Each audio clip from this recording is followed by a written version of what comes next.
contumaz é aquele que deve, na verdade, de forma sempre permanente, sempre reiterada, né? Então, o que nós observamos, aí foi colocada a questão do setor de mineração, e eu até apresentei uma emenda, né, porque é um absurdo que um setor, por exemplo, como o de mineração, que tem a concessão pública para fazer a exploração, né, ela, na verdade, continue explorando e não pague seus impostos. E aí eu quero até trazer alguns dados, presidente, que eu tive acesso tanto da Receita Federal como também da dívida ativa, né, sobre os dados do setor, né? Então, eu acho que é importante até para o relator ter isso claro, do que nós estamos falando. O setor de mineração, por exemplo, com relação à dívida ativa, tem um valor de 68 bilhões de reais que está na dívida ativa. E com do de gás 7,4 bilhões, um total de 75,4 bilhões. E aí vem a questão do que está na receita, são 41,8 bilhões. Então nós estamos falando de um total da dívida, só do setor de mineração, que tem concessão para explorar serviços no Brasil, de 117 bilhões de reais. Desse que é de 68 bilhões da dívida ativa, que é público, né? Boa parte dele, 80%, é a empresa Vale.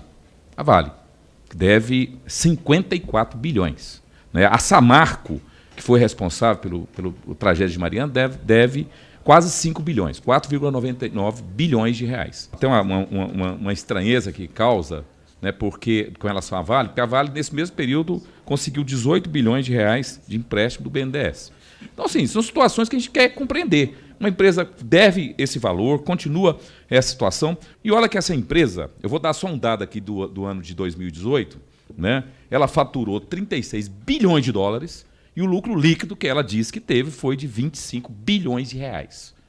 Então essa empresa não tem condições de pagar seus impostos?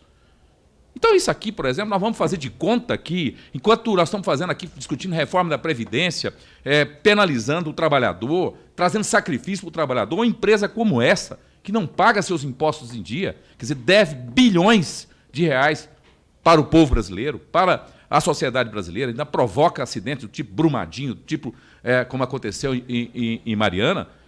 Então, sinceramente, nós precisamos... Eu coloquei essa emenda para que a gente possa dizer que essa empresa, para continuar explorando o serviço, ela tem que estar com seus impostos em dia. Para continuar explorando o solo brasileiro, a riqueza nacional, tem que estar em dia com os seus tributos. Né? Até porque uma empresa que ganha esse tanto não tem justificativa nenhuma de não pagar seus impostos.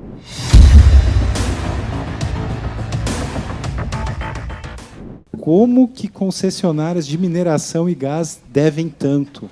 Bom, porque a legislação permite que eles explorem o bem público sem nenhuma garantia e estando devendo. E vai poder acumular débito. Se a legislação não criar uma ferramenta que impeça isso, para explorar o bem público, tem que estar em dia com o tributo. Não é parcelado. Tem que estar em dia, porque depois de exaurida a mina, não tem mais como recuperar. No caso das duas empresas que foram citadas, né, ainda são empresas sólidas. Não precisariam de parcelamento nenhum, não precisariam de nenhuma forma de subsídio governamental. O ato dela é com a própria União. Com a União. Ela vai explorar um bem que está escrito na Constituição, que é da União. É da União. E se ela rolar a dívida que seja, ela está logrando êxito contra os brasileiros. A legislação atual, que é o Código Tributário, diz o seguinte, que a concessão de lavra inicial e a sua manutenção dependem de prova de viabilidade econômico-financeira. Está escrito literalmente lá no Código de Mineração. Mas como é que exige prova de viabilidade econômico-financeira? Quer dizer, ela não pode ser essa pessoa que as regras estão impingindo, que ela não dá conta de pagar, porque a União condicionou que tinha de ter prova de viabilidade econômico-financeira. Lógico que tem prova. Qual que é o lucro dessas empresas? Lógico que tem prova.